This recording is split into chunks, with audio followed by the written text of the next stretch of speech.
Ich zeige dir ein Teebeutelbuch, gebastelt aus einem Blatt Papier.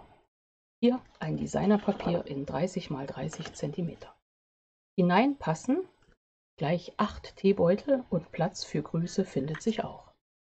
Gestaltet habe ich meine Verpackung mit dem Stempelset Kleine Therapie. Wie das geht, das zeige ich dir jetzt. Also bleib dran und sei gespannt.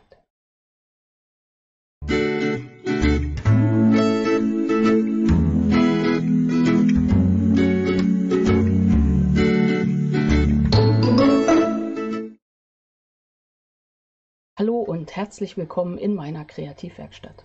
Schön, dass du dabei bist. Ich bin Angela von der Stempelfamilie. Auf meinem Arbeitstisch habe ich das Stempelset Kleine Therapie in der Reihe 5 Ideen zu einem Stempelset, andersrum, ein Stempelset, 5 Ideen. Und da gibt es jetzt in loser Reihenfolge in den nächsten Anleitungsvideos einfach meine Ideen. Ich habe letztens mit dem Designerpapier dieses Mini-Buch gefaltet und gestaltet, mit lauter Text drin, für Grüße, die man draufschreiben kann. Ich habe mich da ausgetobt mit den wunderschönen verschiedenen Designerpapieren, die es auch zu diesem Stempelset passend gibt. Und dann habe ich gedacht, das muss doch auch für Teebeutel gehen. Dann habe ich ein bisschen getüftelt und gerechnet und gezeichnet. Und herausgekommen ist ein Buch für 8 Teebeutel. Ich habe jetzt nur 6 drin, 2 sind weg, auch immerhin. Ja, aber sie haben genügend Platz, drücken sich nicht gegenseitig. Und du siehst schon, das Ganze ist relativ einfach gestaltet.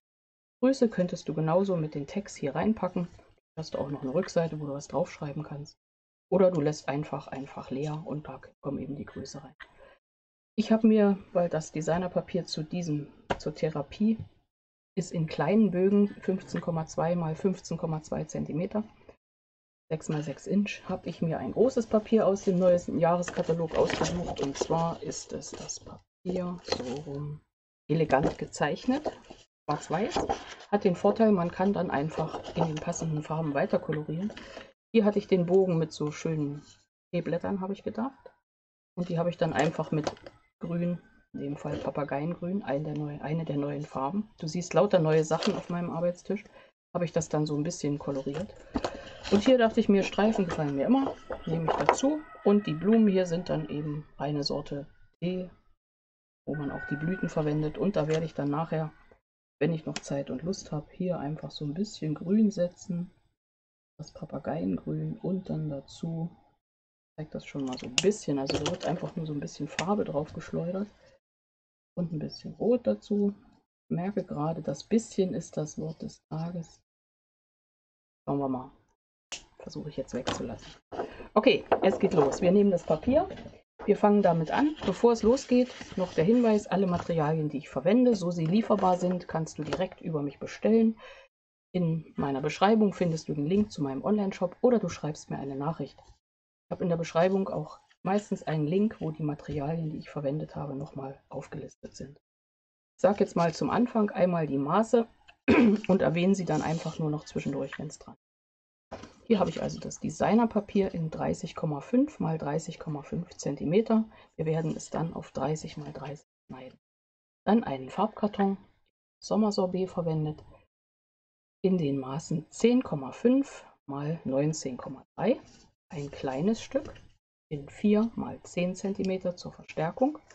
Und vorne als Auflagen gibt es natürlich wieder viele Möglichkeiten, aber ich habe erstmal ein weißes, diesmal als Mattung genommen, in den Maßen 10 x 7 cm und darauf nochmal Sommersorbet, nochmal 5 mm kleiner, 9,5 x 6 cm. Und wie wir das dann gestalten, das sehen wir dann.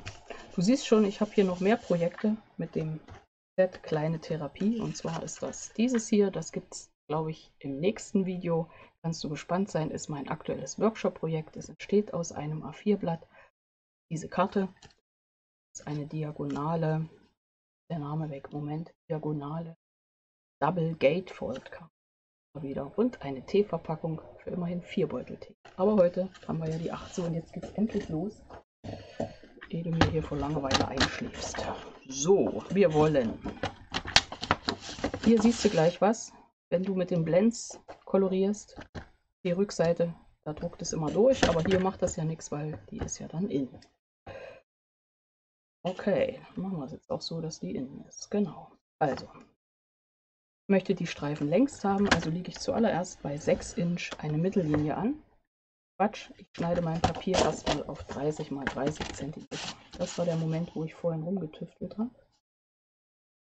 30 mal 30 cm.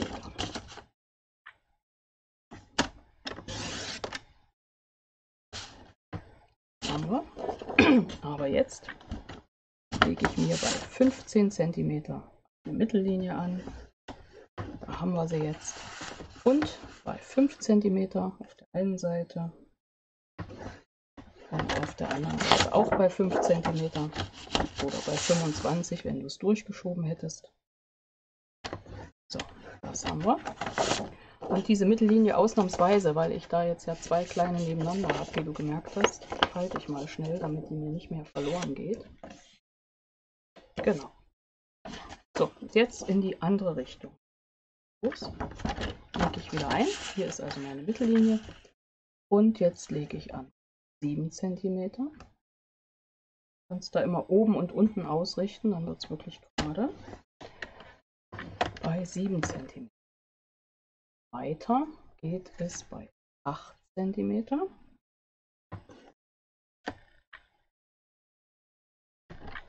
Dann bei 15. Bei 22. Ich mir nicht aufgeschrieben, ich muss das alles aus dem Kopf machen, glaubst du es? Und bei 23. Da hat sie wieder gelost. So, das haben wir. Wunderbar. Und wir nehmen den Schneider ruhig nochmal, halten hier und legen jetzt die Mitte noch so, also nochmal bei 15 cm ein, auf der Linie 15 cm, 5 cm, 5 cm. Ne? Mittellinie einlegen, bei 15 anlegen, ausrichten. Und wir schneiden bis zur ersten Linie von dieser Seite quer. Einmal hier. Dann wieder gefaltet. Und wir gucken mal, wie rum wir es machen. Ja, wir wollten es ja andersrum haben wir festgestellt. Also halten wir diese schon mal so rum hoch, denn hier habe ich ein bisschen koloriert. Für dich merke, zum Schluss koloriert. So, so rum. Gefaltet. Und das passt schon mal wunderbar aufeinander. Das ist schön. Und dann legst du hier an. Das geht los mit dem geschlossenen Element hier vorne. Du faltest die erste Kante nach innen, dann die nächste wieder vor, dann wird das nach hinten gefaltet. Und hier hast du wieder zwei Linien nebeneinander, also wieder nach vorne und nach hinten. So, so sollte dein Element gefaltet sein. Schauen wir mal, ob wir alles richtig gemacht haben. So, der Steg, so, dieses muss noch. Wenn du das so anschaust, dann siehst du hier, wie die Technik funktioniert. Hier liegen die beiden Rücken nebeneinander von der einen Seite und hier vorne hast du dann nachher die 4 Fächer. Das machen wir genauso auf der anderen Seite. Okay, wir falten also einmal nach vorn. Dann diese Linie hier so, indem wir das nächste auch nach vorne falten. Also das ist hier, sind zweimal Talfalten. Dieses falten wir nach hinten wieder. Du kannst dich immer ausrichten, dass alle Linien schön gerade sind. Hier kommen die nächsten nebeneinander. Das ist wieder unser Steg. Buchrücken, also vorsichtig, du denkst dran, es wird ja geknickt und dadurch, dass es eine Gegenfaltung gibt, gibt es da immer einen kleinen Druck. Also da ist ein bisschen zu viel Papier an der Stelle, aber wenn du es gut faltest, läuft diese nochmal nach vorne. So, haben wir auch. Und jetzt falten wir mal alles theoretisch zusammen. Und du siehst hier hinten unseren großen Buchrücken und hier vorne die Böden, so rum die Fächer. Das heißt, wir können kleben. Legen erstmal wieder alles flach. Wo die breiten Stege sind, passt unser doppelseitiges Abreißklebeband super drauf. Genau schauen, notfalls markiere dir das, dass du nicht die falschen Stellen klebst, hier außen. Ja. Die Faltung in der Mitte ist so, dass das Fach zu ist und hält.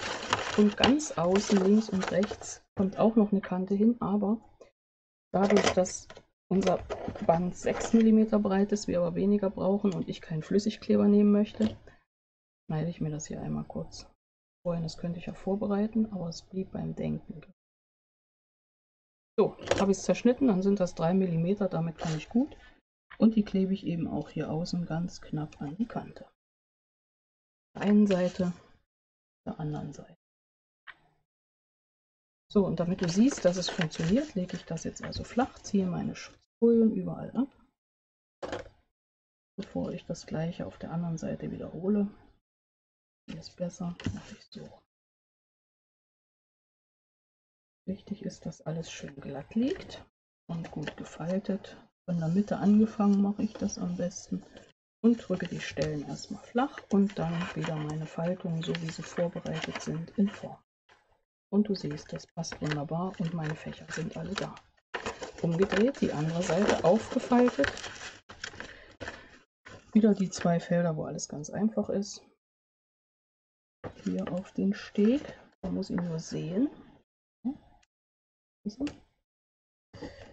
Und hier drüben auf den Steg, wie gesagt, notfalls markieren. Also ich sehe gerade gar nichts.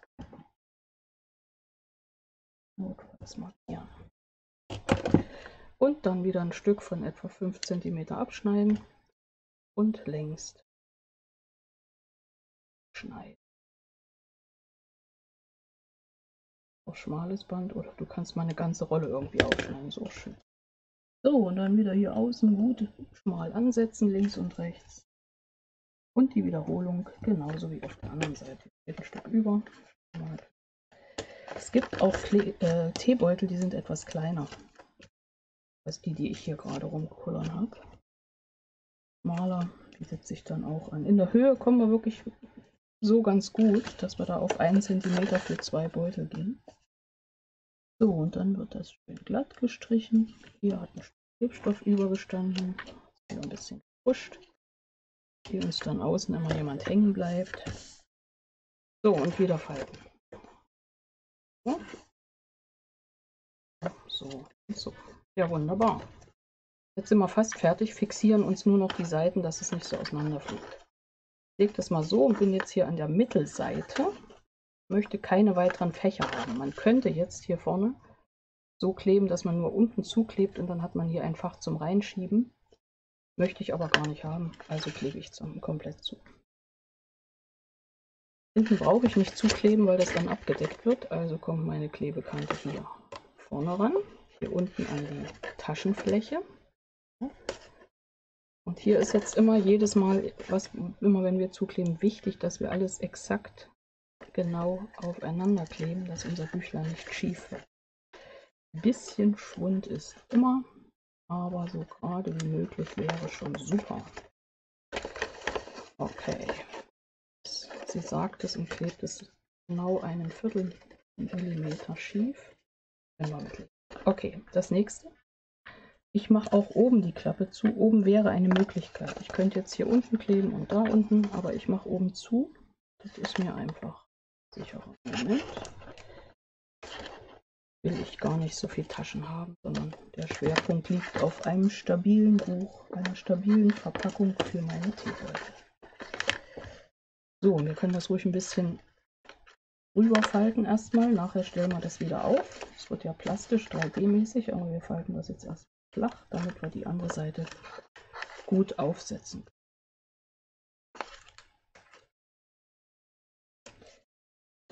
So. Erstmal alles schön trocken legen, dass es schön glatt wird. Ja, es wird jetzt wieder im Video minimal schief. Du machst das besser als ich, das weiß ich schon. Notfalls kann man oben ein bisschen gerade schneiden, mache ich auch. War ja die Schere.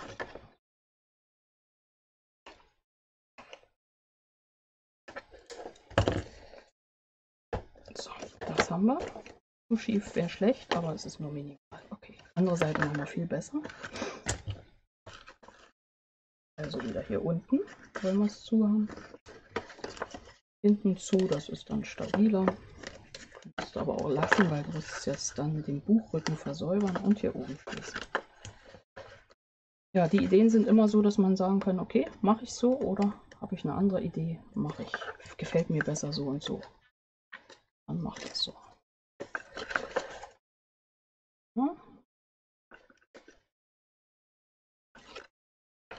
Und jetzt wieder so gerade wie möglich aufeinander. Jetzt besser, viel besser. Genau. So, und da ist unser trockenes fertig. Ja, soweit brauchen wir das. Und jetzt wollen wir es natürlich schicki machen.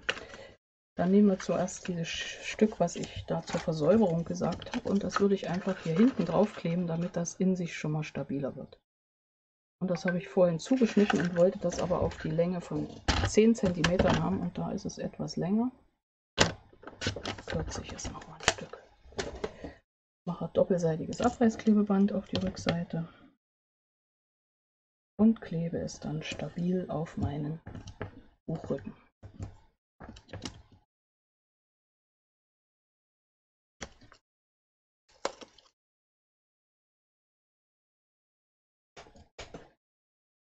Also das Ganze nehmen und hier hinten mittig bleibt da ein Stück übrig und da ein Stück. Und dann nehme ich meinen Farbkarton. Schon mal grob gucken. So schaut es aus. Mal sehen, was ich da gemessen habe. Den muss ich also noch kürzen. Der ist in der Breite 10,5 cm und in der Länge brauche ich ihn auf 19,3.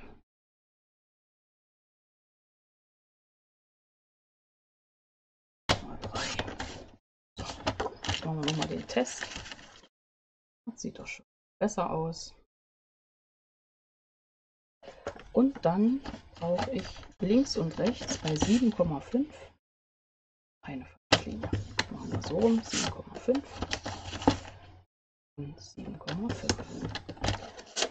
Dann ist in der Mitte mehr übrig als die 4 cm, die es ja theoretisch sind. Warum? Weil, wie gesagt, Faltobjekt und dann mit jedem Knick wird das Ganze ein bisschen breiter. Jetzt gucken wir, ob das passt. 7,5. Es steht also überall 2,5 cm über und das kann ich jetzt hier so reinkleben.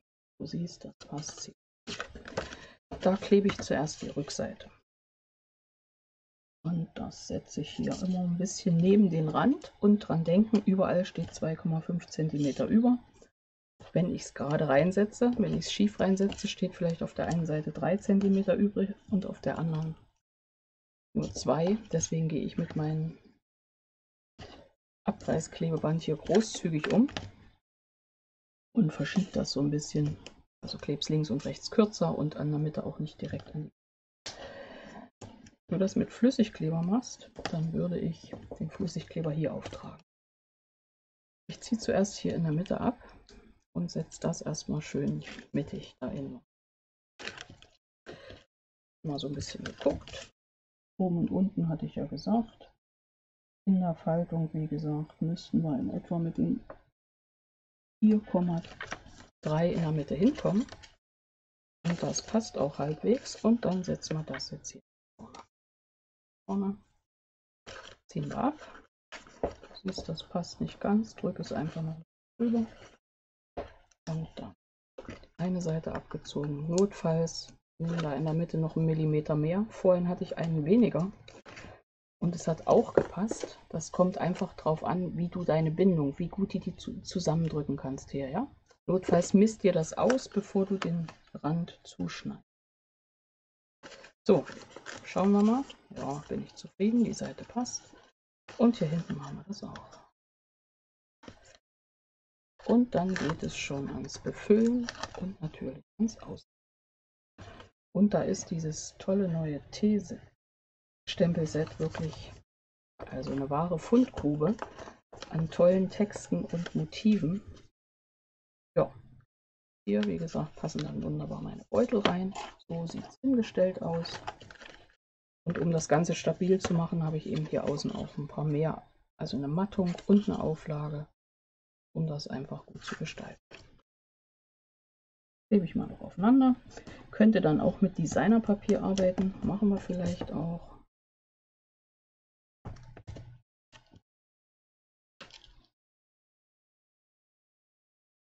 Mal schauen, was uns da so einfällt. Also es wird hier erstmal die Rückseite, habe ich gerade beschlossen. Und an der Stelle käme Verschlussmöglichkeiten, kann man natürlich auch einen Riegel machen, aber ich arbeite nochmal mit einem Bändchen. Und das haben wir ja auch schon öfter gehabt. Meine schnellste Idee ist immer diese. Ich klebe hier mein doppelseitiges Abreißklebeband drauf. Schneide mir das Band so zu, dass ich genug Länge habe. Lieber etwas länger, weil zu kurz ist gern. In dem Fall lasse ich es auch nicht hinten rumlaufen, sondern setze das wirklich nur auf die Vorderseite an, mittig, und lasse es noch hier rausgucken. Und dann kommt schon meine Versäuberung hier für die Rückseite. Könnte ich natürlich noch fein bestempeln, aber ich lasse das mal so hell, weil es ist ja ziemlich bunt da in der Mitte.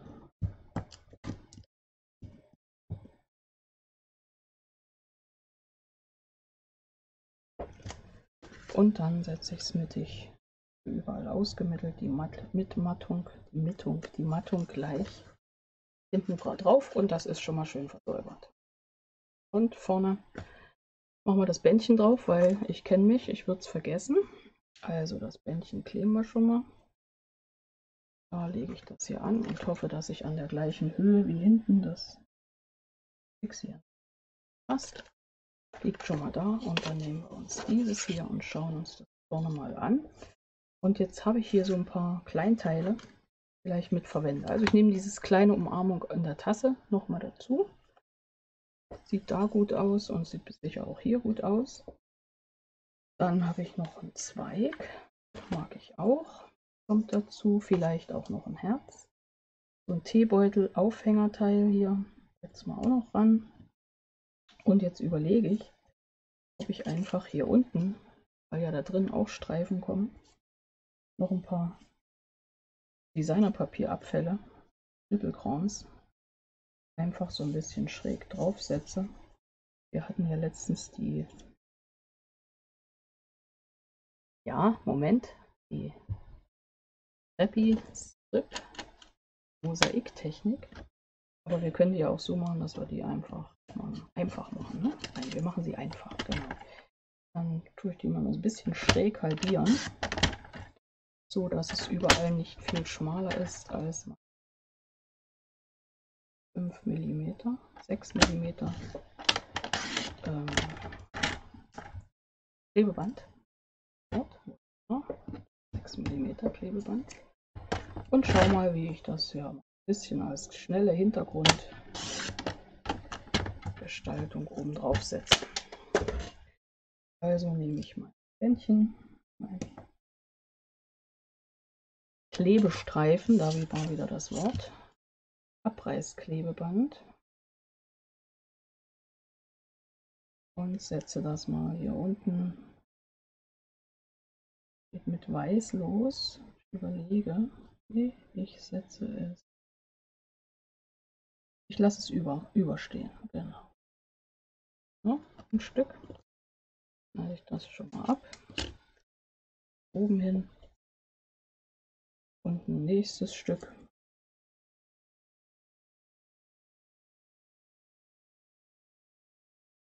Weiter drauf.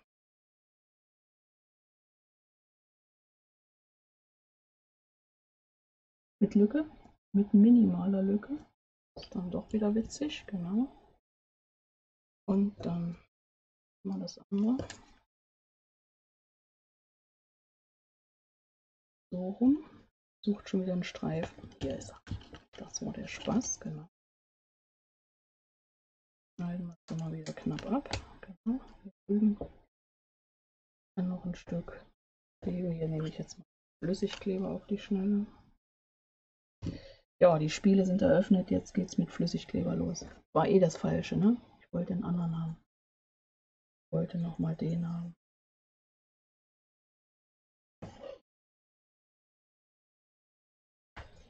War jetzt eine spontane Idee, weil diese Streifen hier noch von der anderen Technik, von der Anleitung rumliegen. Da fällt mir natürlich nichts anderes ein, als die gleich wieder zu verwenden.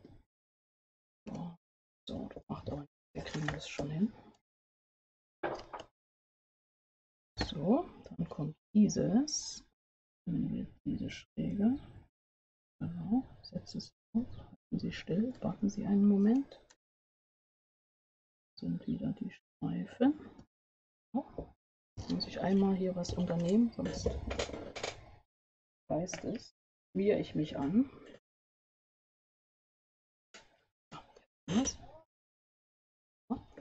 Ja, und jetzt kannst du überlegen, ist das so schicki? Hast du einfach drauf oder machen wir es komplett?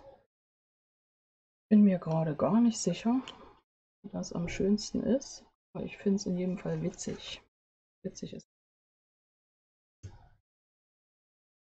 So, dann hätten wir noch das hier. Nochmal ein Stück. Setze es jetzt bis hoch. So ist das, wenn man von einer Technik begeistert ist. Und sie öfter. Ja. Und logischerweise wäre jetzt nochmal der drin. Da.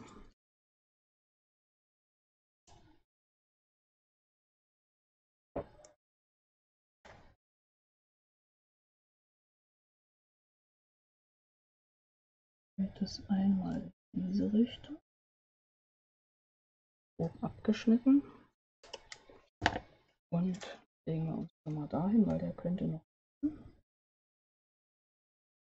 Und haben wir noch einen Streifen? Was ein Spaß. Dort ist wieder so einer. Also geht hier hin. Und hier noch einen. Dann schneide ich mal noch schnell.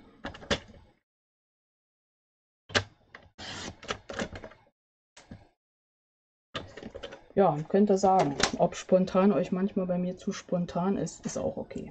Kann ich mit leben. Aber vielleicht gefällt euch das ja auch. Ich weiß es nicht. Ja, ich wollte es eigentlich ganz anders machen. So, dann machen wir das mal hier drauf. Und die anderen Streifen habe ich alle runtergeschmissen, oder wo sind sie? Schneide ich hier ab. Genau, sie könnten noch am T-Shirt kleben. Nein, hier kleben.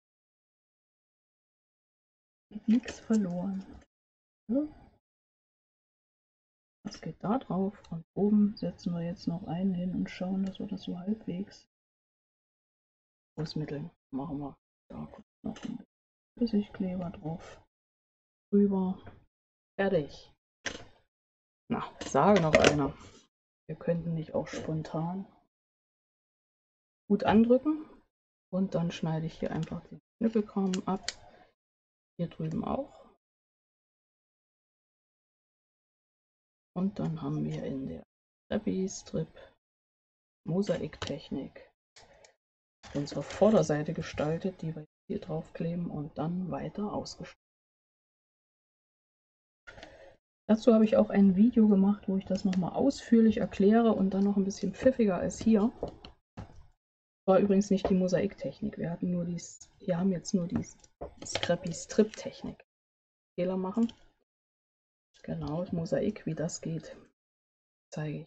In einem anderen Video werde ich hier verlinken. Mir nur die Stelle merken, okay, habe ich. Und dann geht das hier drauf. So. Hier drauf, das da drauf. Können wir noch überlegen, ob das Ganze zu bunt wird. Da wir das jetzt aber einfach so fertig machen, können wir nur hinterher sagen, bunt gefällt mir gut oder weniger bunt gefällt mir besser.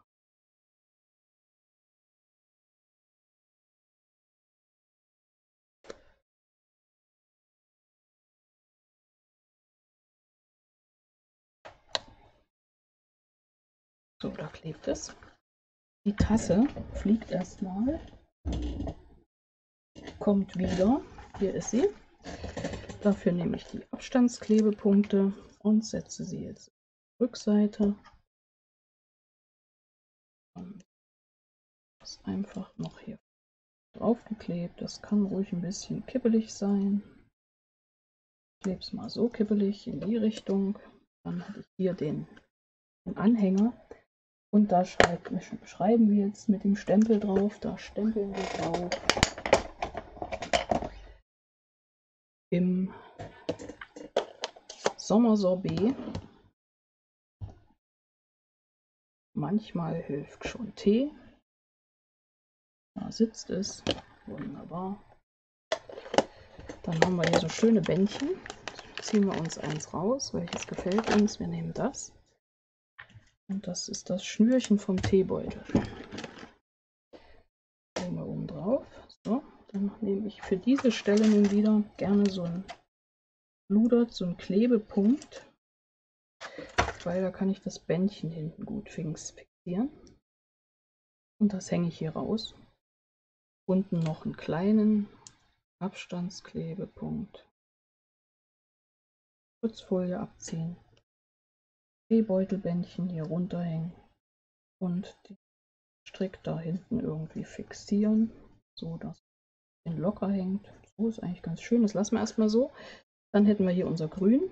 Auch da nehmen wir die kleinen Abstandsklebepunkte. Die sind echt schön, weil sie dem Ganzen so ein bisschen einen plastischen Effekt verleihen. Ich muss jetzt mal hier so ein bisschen erzählen zwischendurch. Nicht so langweilig wird, während ich die Schutzpapiere hier abziehe. Genau. Das setzen wir dann drauf. Mal nach da. Dann hätten wir garantiert noch ein Zitronenscheibchen. Das ist eins. Limette, ne? Deswegen ist das so ein bisschen. Welches Grün? Wir üben wieder. Genau, Papageien.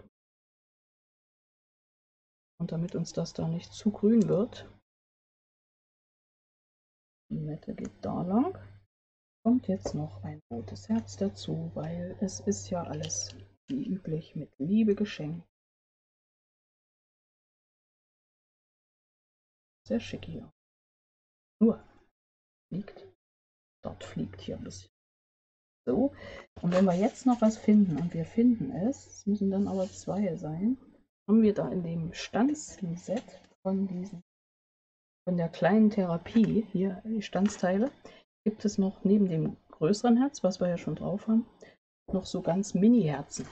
Und da bin ich jetzt bei. Wenn ich auf 3 Teile komme, die ich hier drauf setze, setze ich mit den mit den Klebepunkten, mit den Mini-Klebepunkten hier noch 2 Herzen drauf. Wenn mir die zu groß sind, forme ich die ein bisschen, bevor ich sie da hinten drauf drücke, damit da nicht später irgendwas hängen bleibt.